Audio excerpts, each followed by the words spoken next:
Hello, and welcome back to another episode of the Uncorporate World. I'm your host, Dr. Heidi. Today, we have with us my co-host, Alexis, and we have Mary Ellen Lundy from an eco-organized approach. Hi, Mary Ellen. Hi.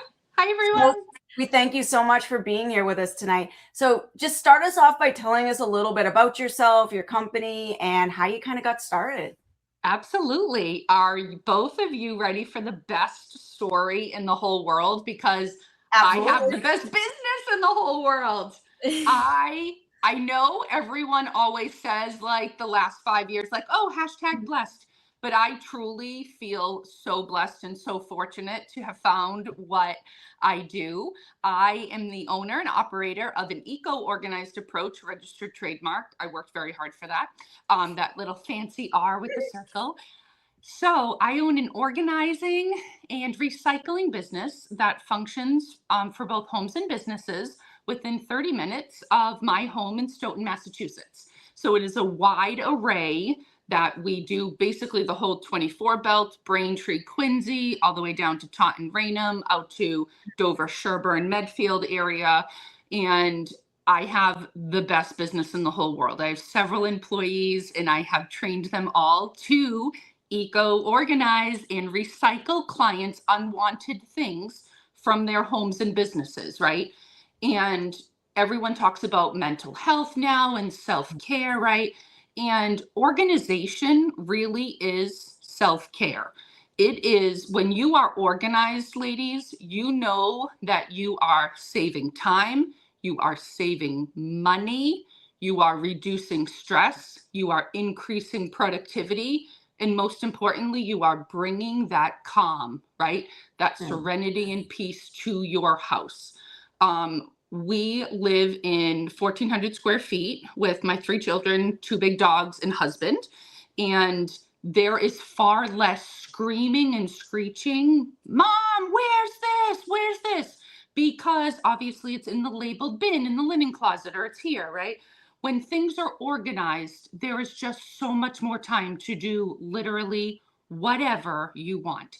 So I would go into these homes and businesses, ladies, and take, right, what they don't want. That right there was amazing. Clients were psyched, right? Because it was gone. We all know that we have 10,000 things to do in a day, right? That all of these things are going through our brains like a to-do list, right? I want less things to have to do, right? And so when we go into homes and businesses and take those items, it is literally like lifting a weight off of women's shoulders. We work primarily for women. Occasionally a man will hire us, but for the most part, women. And we will say like, oh, if you don't want this anymore, this can go to a 4-H program. This can go to a school, wherever. And women, it's cool. Women find my business cool that we donate to hundreds of organizations.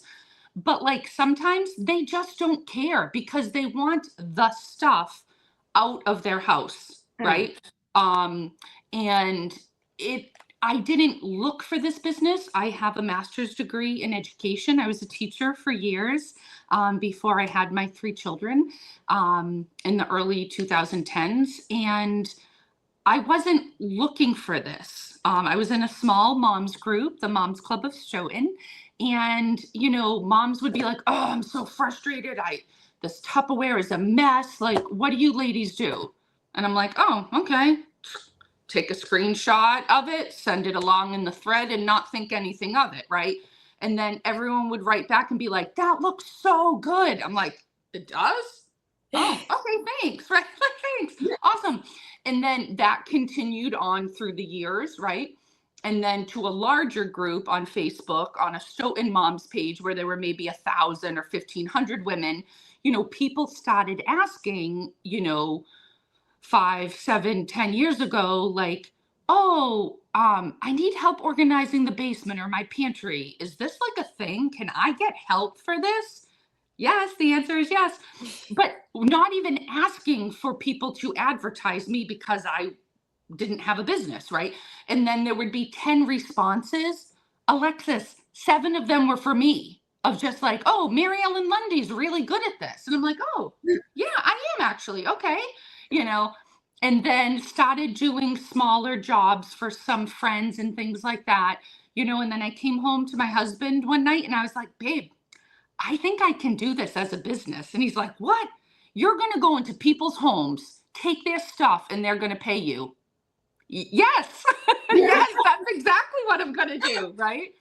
And it has just grown and grown where I have multiple employees and, I could be booked 7 days a week, but I don't work weekends anymore. And, it's amazing. And now, especially like being a mom and my mom lives downstairs, we take care of her. She's 84, like knowing again that amount of pressure that's on women every day and the amount of things that they need to do, it really is such an honor and a privilege to be able to help so many people, right? And just have a handful of less things to do every day. Yeah. That's so cool. I think that I definitely see it in my own room. It's definitely when I come home from a busy day and Yeah. my room's messy. I think especially for like also like students. Like I know you said moms, they're very Mhm. like, they feel the stress. But also like students, I feel like we're so busy and amongst like Yes. teens, like rooms can easily get very messy. And so And I was fast, right? yeah. And I was wondering, why do you think it's so hard for people to maintain organization even after like on the weekends I clean it and then Yes. quickly it's messy again? Like, Right. yeah, how do we maintain that and why do you think it becomes like that? So I can send you some images after we're done, but it's all about that weekend. What that weekend does for you, Alexis, is a Mhm. reset, right? That reset in what you do on the weekend is essentially what I do in little bits every single day, Monday through Friday, right?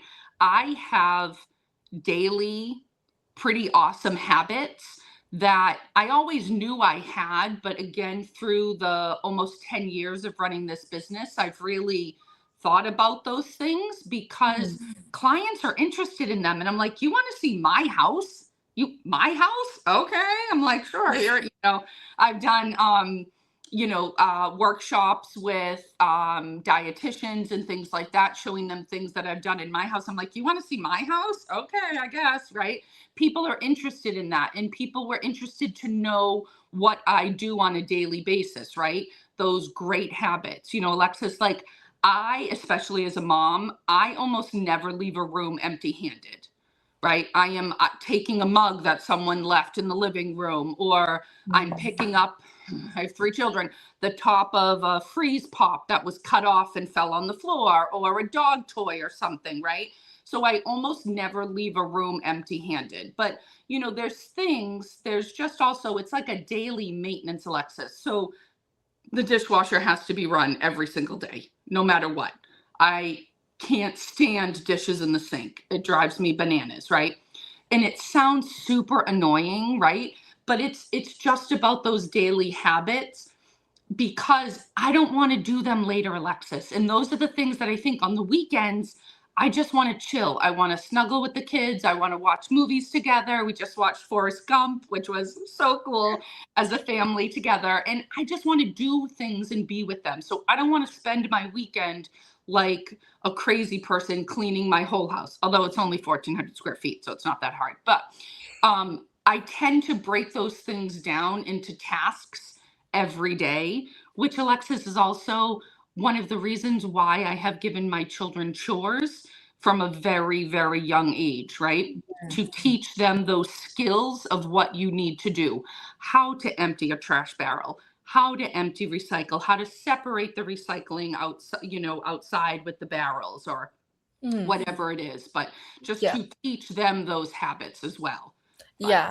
yeah. I think it's super important, like, building those habits. My mom also always tells me, and I think that also, like, minimizes the time if you do something a bit each day and you can come home feeling 100%. less stressed. Yeah, my mom always Mhm. tells me, "Always make your bed in the morning, then you'll, like, come home feeling more like at least you accomplished something." Yes, and can I Yes. tell you, so some famous military, he might have been a colonel or Yes. something, he said this concept years ago, which I'm so mad at him because I feel like I invented it, but I actually didn't.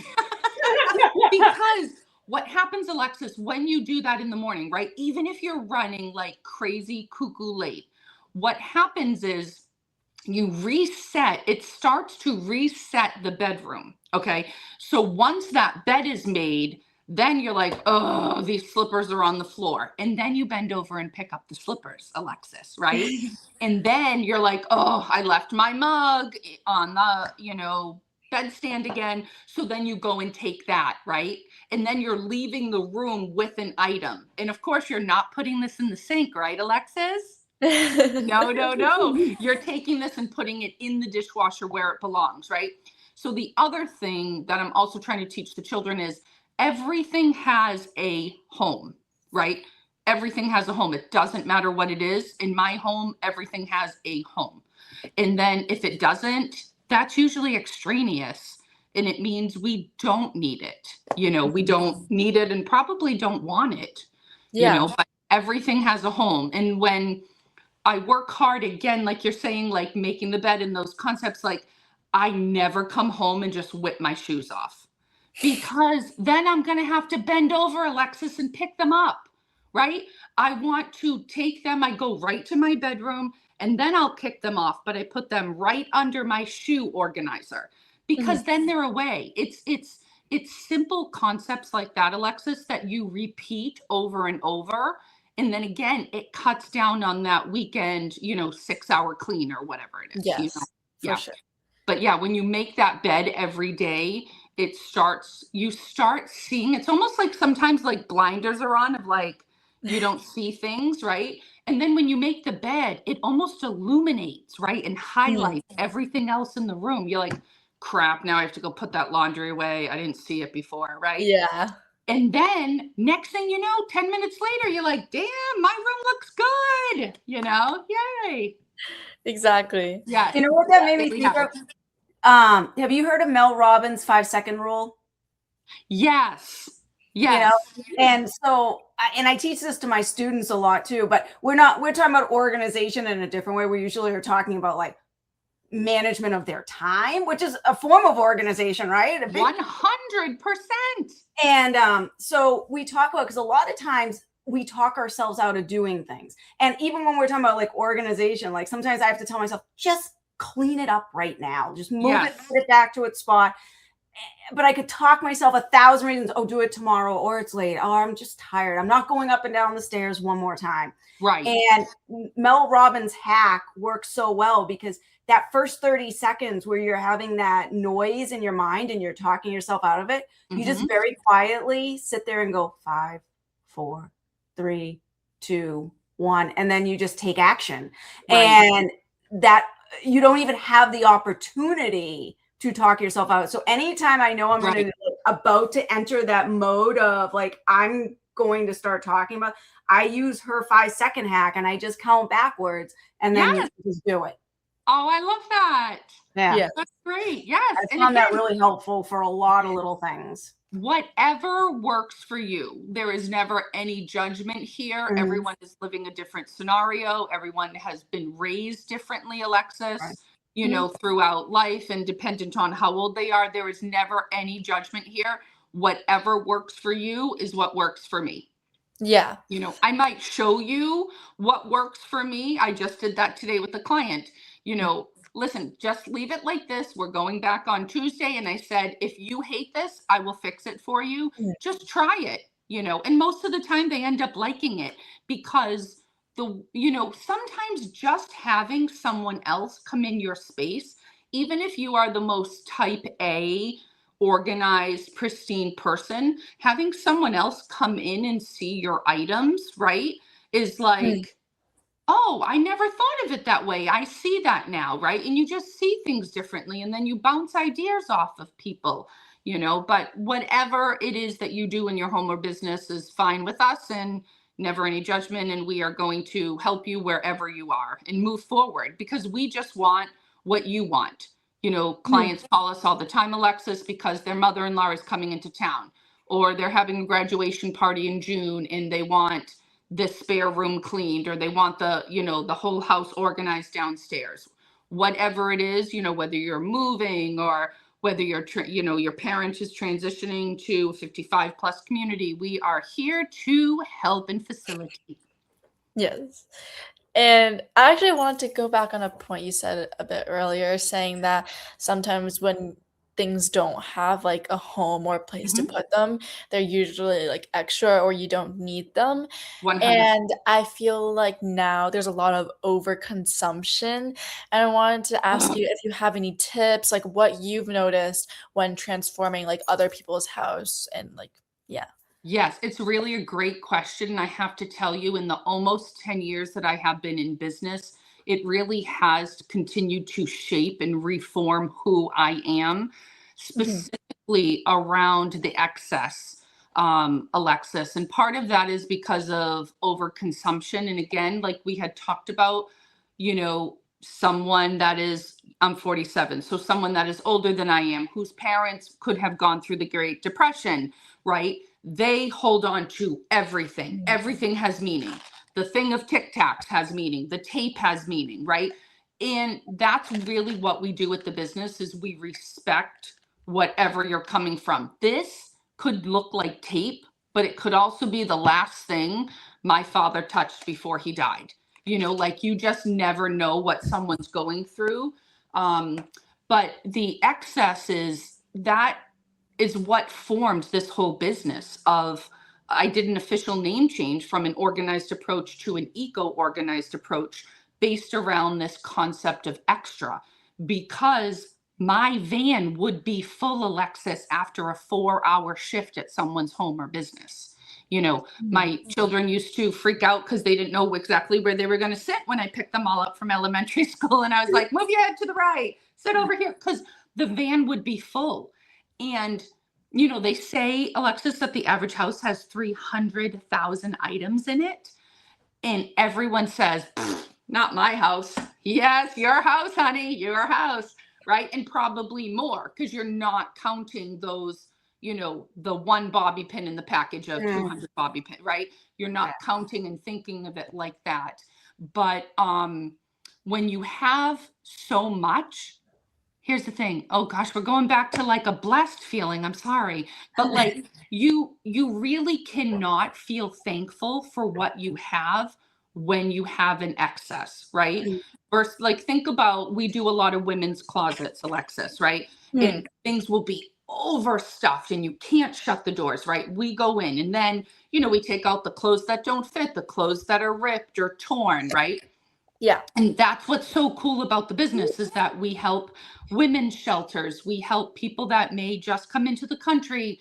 We help if, maybe Dr. Heidi is going to foster her niece or nephew for a little bit. And then that's when people call us and say, oh my gosh, Mary Ellen, I need like size 6 and 7 boy clothes stat. And I'm like, I'm on the case.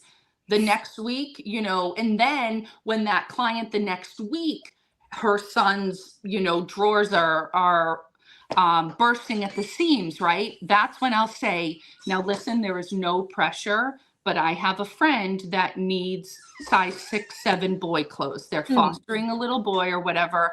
And then they start to realize the excess that they have and they're ready to share and to give, right? So that's what this business model of an eco-organized approach really does, is it allows you to let go so the client feels good, right?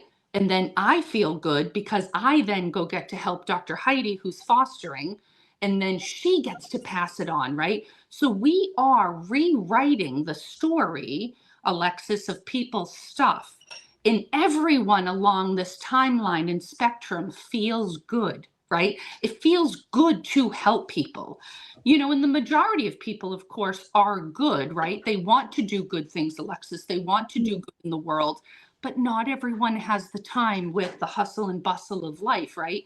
And that's where an eco-organized approach takes over. When you fill my van, right? Then I hyper eco-organize everything. And then your unwanted items go to the family women's shelter, the sober living house for men, the 4-H program, right? The rec center, and the hundreds of other places that go. So those people's excess gets turned into a really a beautiful story of rewriting your stuff, and then Alexis, when you open up that gorgeous closet, you actually get to use what is there, and you really feel thankful for what's there, right? Because now you're probably wearing something that you haven't worn in 2 years because it was stuck at the back behind the 6 other sweaters, right? And so you start to see what you have and you feel more thankful for that. And I think even from me, from observing and running this business, I feel so much more thankful for the things that I actually do have, that I find that I'm not saying as much anymore. Like, oh, crap, I don't have that. I don't have that fancy Yeti or whatever it is. Like, I just have this stupid mug, right? But I feel thankful for the ability to actually have this mug than to yearn, right? To have this other thing, so excess, obviously I live in a small house, so I don't have the spots for it, right? Things tend to stick out when they're excess, like those things that I just showed you. But you really feel thankful for what you do have. And again, thank God, because I wouldn't have a business otherwise. Yes, yes. Agreed. I think that's really cool, and how you also feel very accomplished in return too. And I was thinking, has there been any transformations that really like stuck out to you or been very memorable? Oh, great question. I have to tell you, with all of the podcasts, I don't think I've ever been asked that, but it is such an awesome question.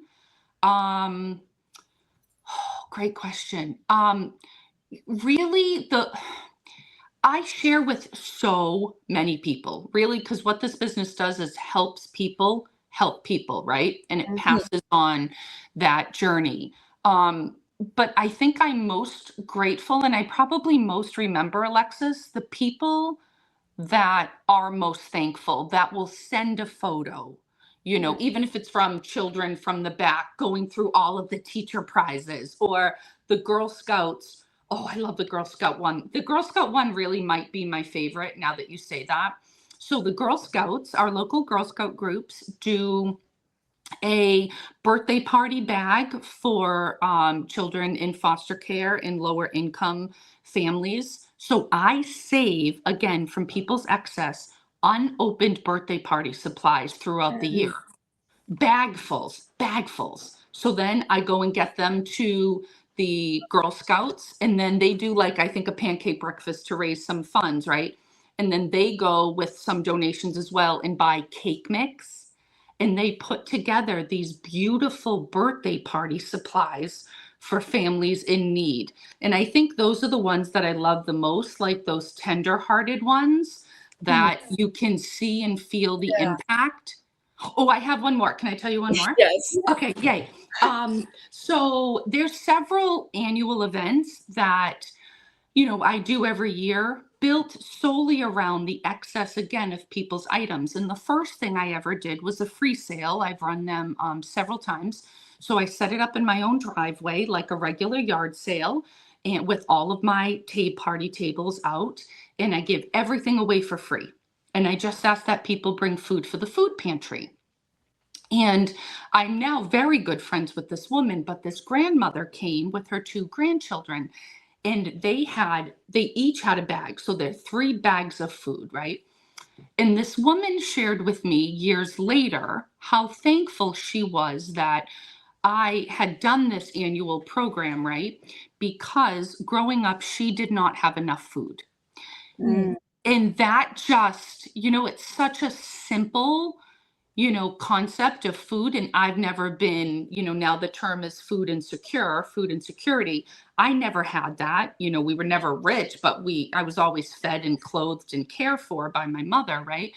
But to have that, like that, this woman, again, what happens in your childhood affects you throughout that lifetime, right?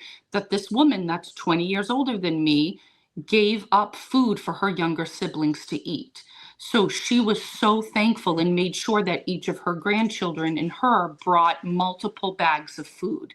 Like, that's the stuff that just, it's the pinnacle of why I really wanted to do that sale. You know, aside from Mhm. raising awareness of the food pantry in my community, we actually have two, which is awesome. But to just raise that awareness, but also, again, even though my children aren't food insecure, that they would learn that other people are, to realize how thankful that they actually, you know, how, excuse me, appreciative they should be, and how lucky and blessed that they are to have a roof over their head, right? To be fortunate for those things, you know, and to be Yeah. thankful for them, right? Yeah. Yeah. So yeah, I think those stories, but when people, again, and it's just words, you know, it's just that affirmation of like, hey, you're doing a great job, you know? And it was Mm. just, it kind of melted me a little inside. Yes, those Yeah. are nice stories and Thank you. Yeah. yes, those are so sweet. It's also nice to just see that you're, like, making a difference and a change and just, like, giving back. Yeah, that's so cool. Thank you. Thank you. I appreciate that.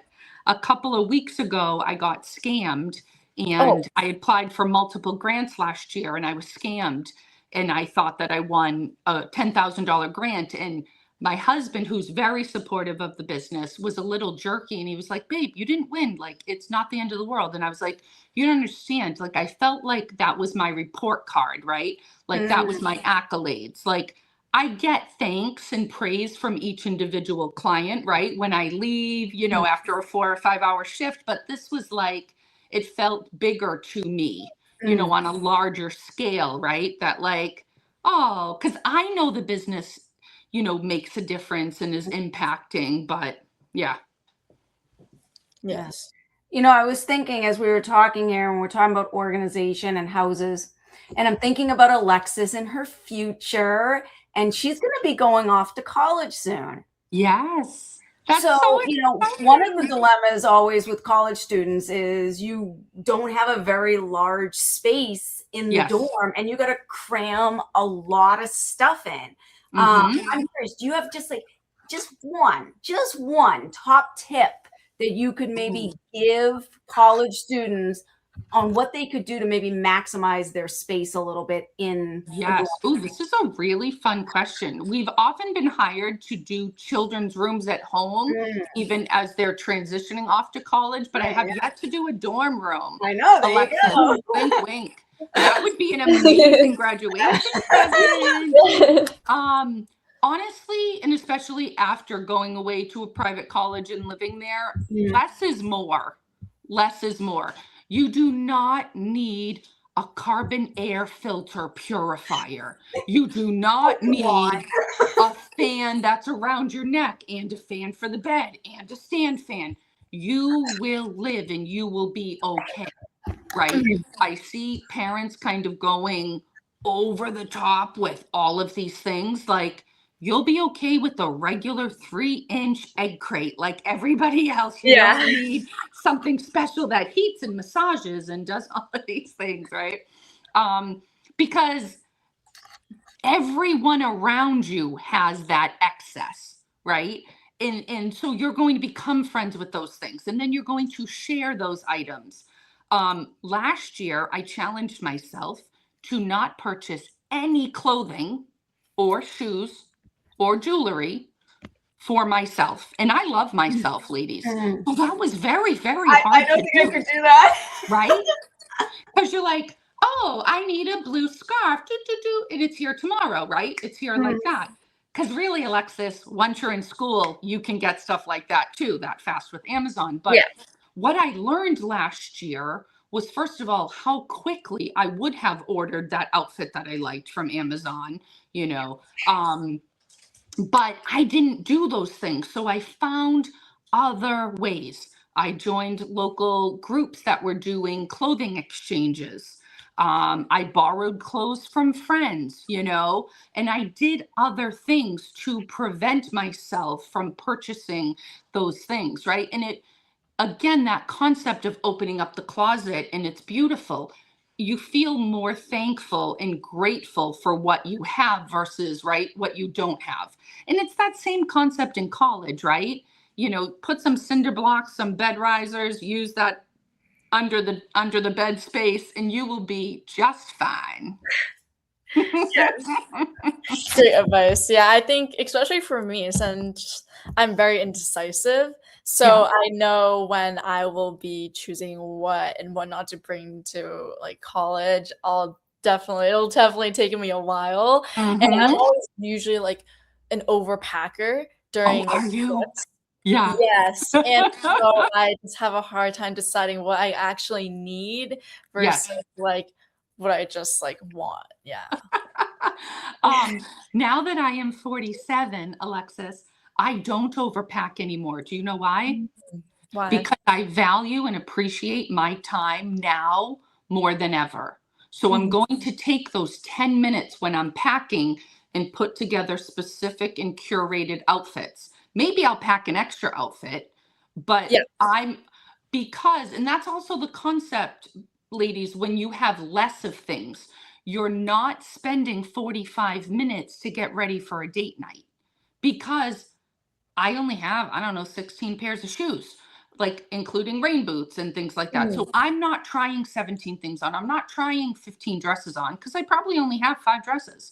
So my decisions are faster because I care about my time more. And also, Alexis, I know when I get home on Sunday, I don't want to spend 45 minutes unpacking my bag. I don't.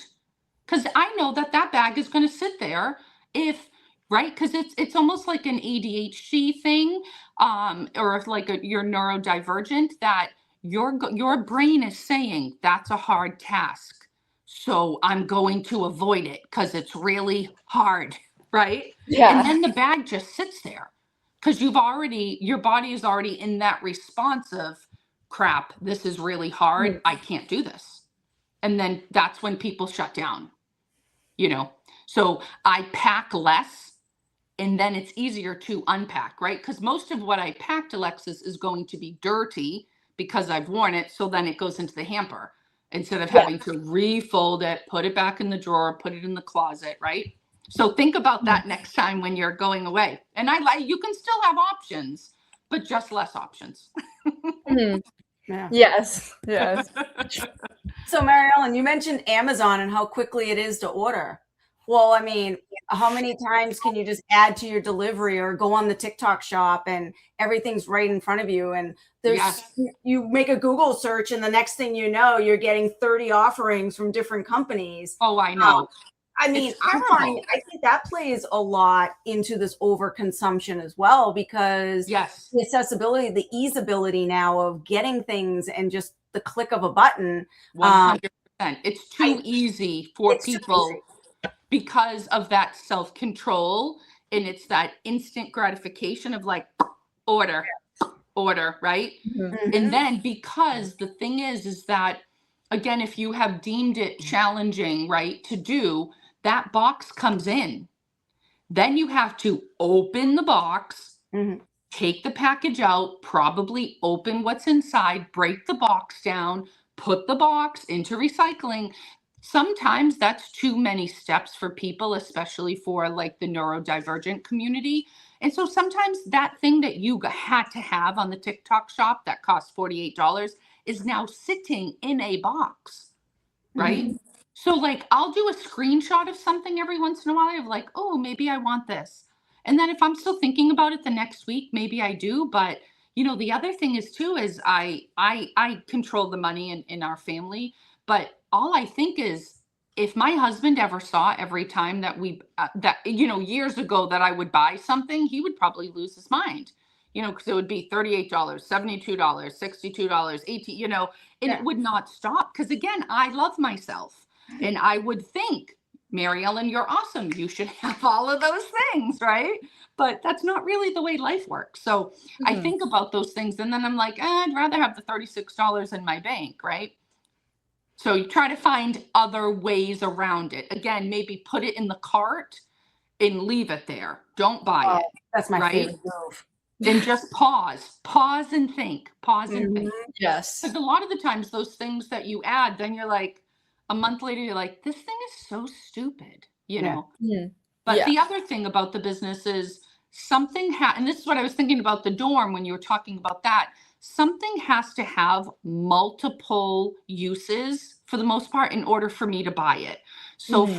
for example, I'll have clients that say like, Mary Ellen, there's no room in these kitchen drawers.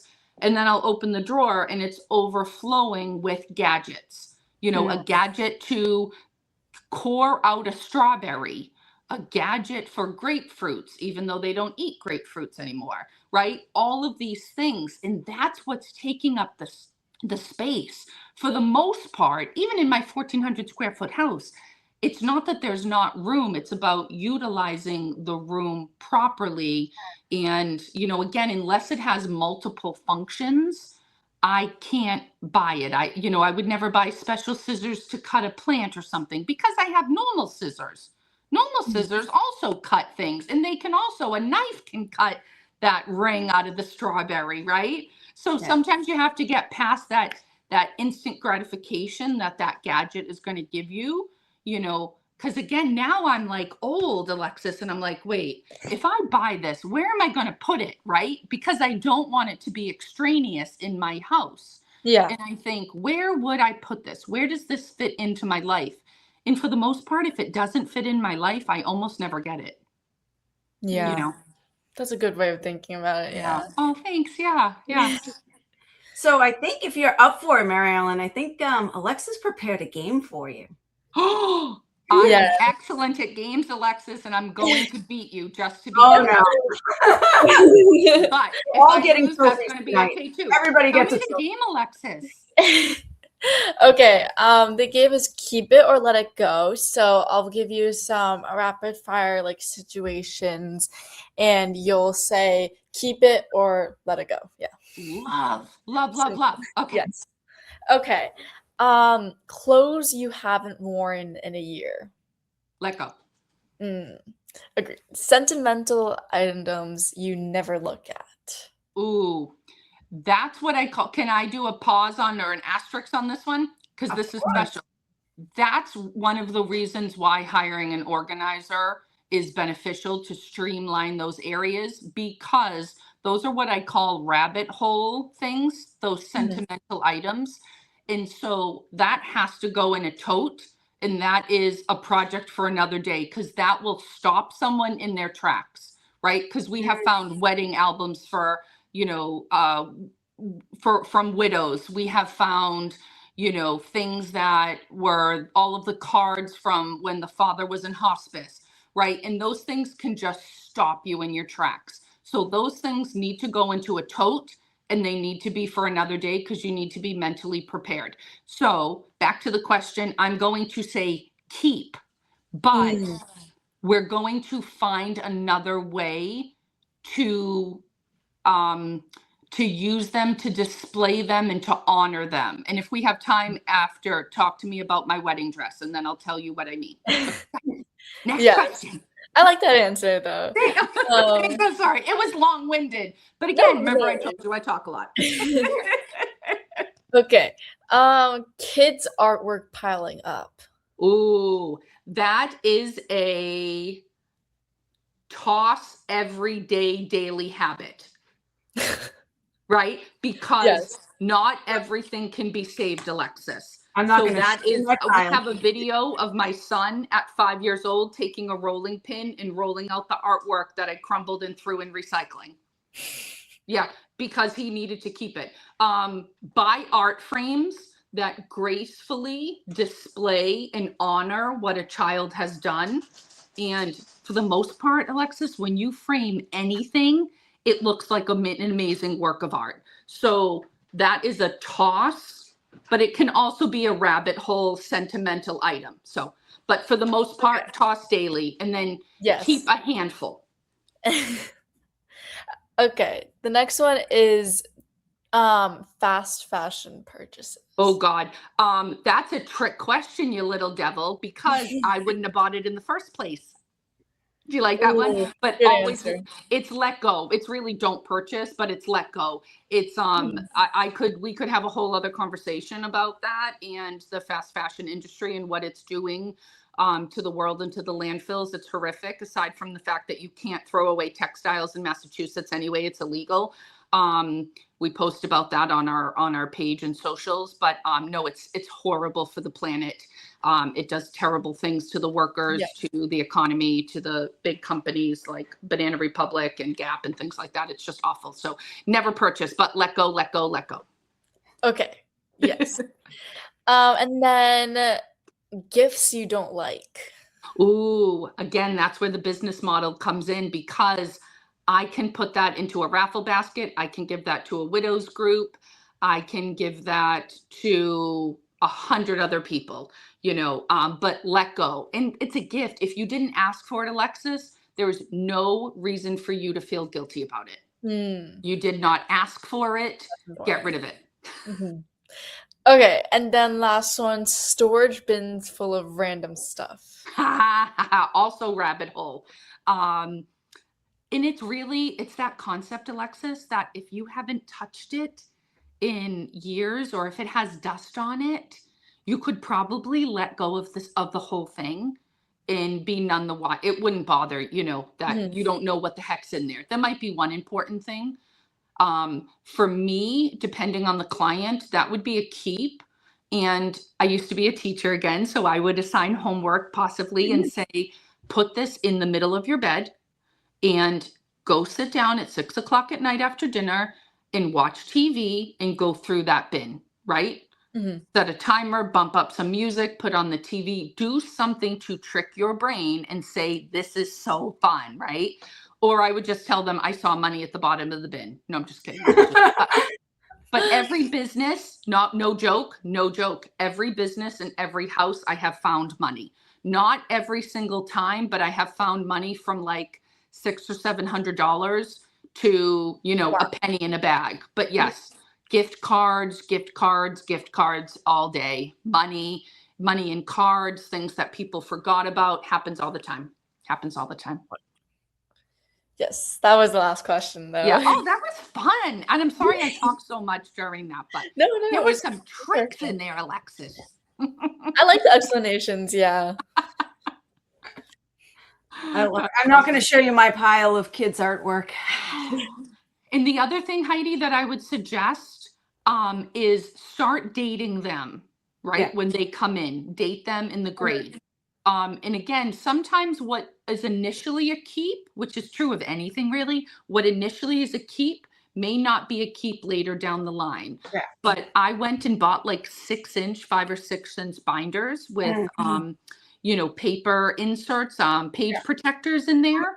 So each child, I have 3 children, each child has one, and then each grade is kind of separated, and I allow them to keep 5 or 6 things a year. And because I used to teach and taught preschool, I know what they actually did versus what the teacher, quickly scribbled on and then threw in their backpack before they left for the day.